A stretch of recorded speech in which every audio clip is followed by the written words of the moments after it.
Cancer से कौन नहीं डरता? कैंसर से हर कोई डरता है और हर कोई पूछता है कि कैंसर के क्या लक्षण होते हैं।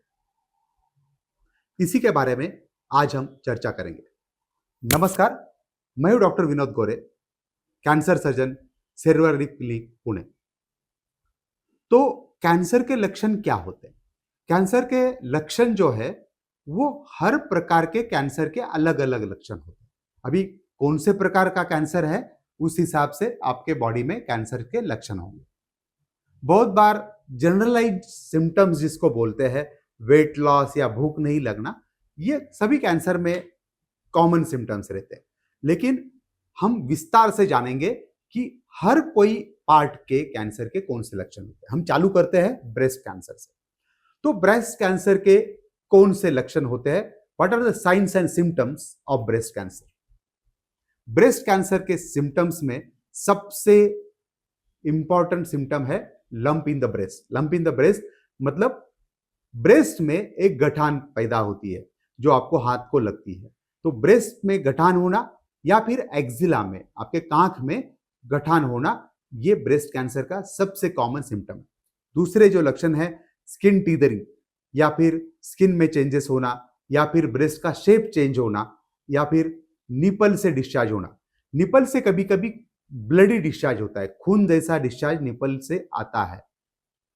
हर एक के निपल से नॉर्मल सीरस फ्लूइड का डिस्चार्ज आना वो नॉर्मल है, लेकिन जब वो ब्लड स्टेन रहता है तो कैंसर होने के चांसेस रहते हैं।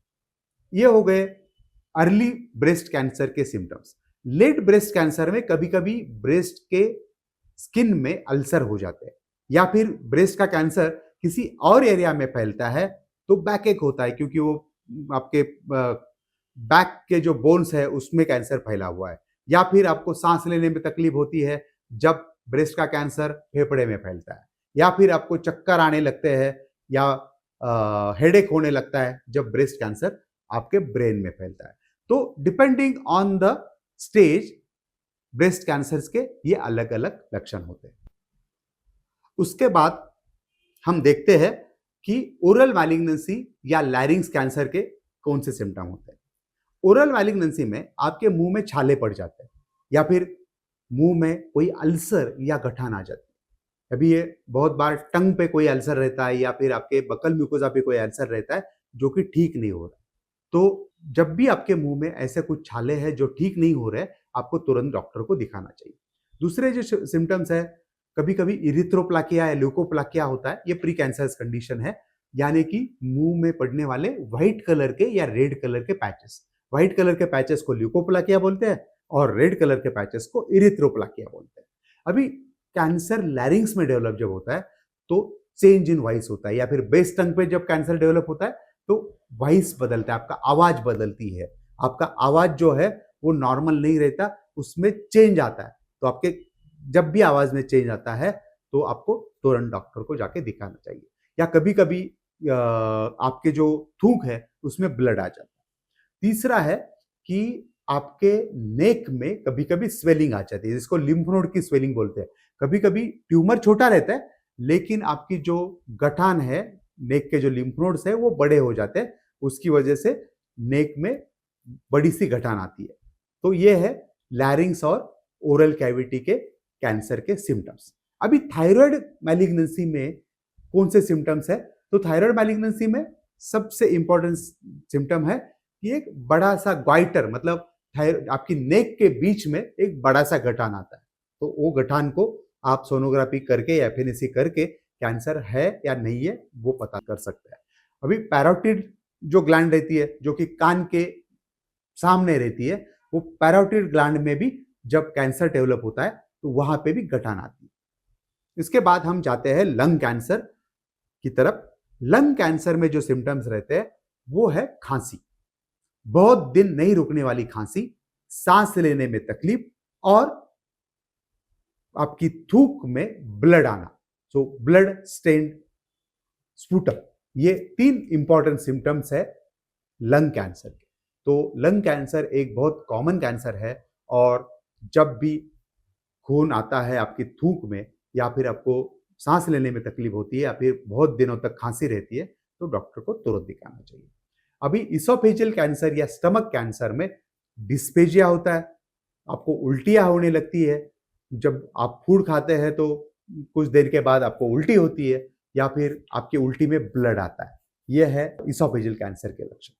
अभी जो कोलॉन कैंसर है या कि इंटेस्टाइन कैंसर, जो इंटेस्टाइन में कैंसर होते हैं या कोलॉन में कैंसर होते हैं, उसके क्या लक्षण है? उसका मेन लक्षण होता है वेट लॉस, क्योंकि खून जाता है आपके संडास में, उसकी वजह से बहुत बार वेट लॉस होता है, आपका हीमोग्लोबिन कम होता है, उसका रीजन है ब्लीडिंग।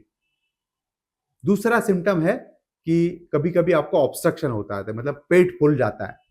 तो कैंसर की वजह से जब इंटेस्टाइन में ऑब्स्ट्रक्शन होगा तो पेट फूलेगा। उसके बाद अगला सिम्टम है आपके संडास में खून आना या काली कलर की संडास होना। काली कलर की संडास खून की वजह से होती है या फिर कभी कभी संडास में फ्रेश कलर का ब्लड आता है, यानी रेड कलर का स्टूल होना चालू होता है। तो ये सिम्टम्स है कोलॉन कैंसर के। उसके बाद किडनी कैंसर या ब्लैडर कैंसर के जो सिम्टम्स रहते हैं, तो किडनी कैंसर और ब्लैडर कैंसर के जो सिम्टम्स रहते हैं, सबसे इंपॉर्टेंट सिम्टम है पेशाब में खून आना।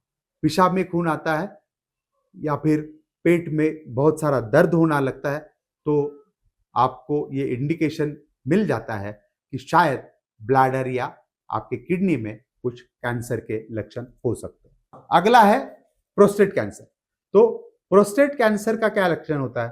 तो प्रोस्टेट कैंसर के पेशेंट में अर्ली स्टेज में जो कैंसर रहते हैं, जो कि प्रोस्टेट में ही है, उन पेशेंट में पेशाब करने को तकलीफ होती है। पेशाब करने के लिए बहुत सारा प्रेशर देना पड़ता है या फिर कभी कभी पेशाब बंद हो जाता है। और लेट कैंसर जो रहता है प्रोस्टेट का, जो कि हड्डी में फैलता है, उस कैंसर में आपको बैकएक या फिर बोन में पेन होना चालू होता है। इसके बाद और एक कैंसर है जो बहुत कॉमन है, जिसको सर्विक्स का कैंसर बोलते हैं, जो फीमेल्स में होता है। सर्विक्स कैंसर में आपके जो सिम्टम्स है, उसमें सबसे इंपॉर्टेंट सिम्टम्स है कि ब्लीडिंग, पर वजाइनल ब्लीडिंग। पर वजाइनल ब्लीडिंग बहुत बार मेनोपॉज के बाद भी ब्लीडिंग होना चालू होता है, तो आपको अलर्ट होना चाहिए। या फिर आपका मेंस्ट्रुअल साइकिल चालू नहीं है, उसके बाद भी आपको ब्लीडिंग होती है, तो पर vaginal bleeding is common symptom for CS cervix and endometrium. या फिर ये कैंसर में पेट में दर्द भी होता है। तो आपने देखा होगा कि कैंसर के सिम्टम्स अलग अलग होते हैं, लेकिन याद रखिए, आपके शरीर में कहीं से भी खून आने लगे, कहीं से भी गठान हो, या फिर आपका वेट लॉस हो, या फिर कहीं से भी आपको हीमोग्लोबिन में ड्रॉप दिखे, तो आपको समझ लेना चाहिए कि ये कैंसर के लक्षण हो सकते हैं और तुरंत डॉक्टर के पास जाके आपकी जांच करनी चाहिए, ताकि कैंसर अर्ली स्टेज में डिटेक्ट हो जाए। और जैसे कि आप जानते हैं, कैंसर के लिए अर्ली स्टेज में उसका डायग्नोसिस करना और ट्रीटमेंट करना बहुत जरूरी रहता है, क्योंकि अर्ली स्टेज में कैंसर पूरी तरह से ठीक होता है। धन्यवाद।